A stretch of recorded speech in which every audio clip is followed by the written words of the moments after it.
upcoming game Ratchet & Clank Rift Apart from Insomniac Games and Sony is one of the most hotly anticipated games of the year, partly because of the developer pedigree and the fact it's a PlayStation exclusive, but also because it's set to be one of the first true tests to find out how powerful the PlayStation 5 really is. Well, it seems that we're getting the choice of how to play the game, as per other titles such as Demon's Souls, whereby you can prioritise a higher frame rate or a better resolution. But Insomniac Games is going one better and even offering a performance mode with ray tracing. All three versions of the game will offer a dynamic base resolution that can get up to 4K, which is the same way the developer did it with Marvel's Spider-Man Miles Morales.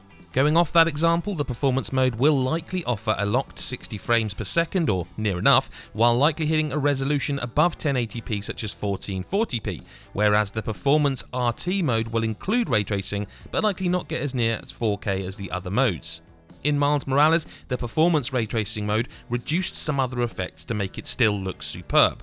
Things like reduced crowds and that kind of thing, so it will be interesting to see how Insomniac does things with Rift Apart. Lastly, the fidelity mode is likely to target 4K at 30 frames per second, so there's plenty of choice.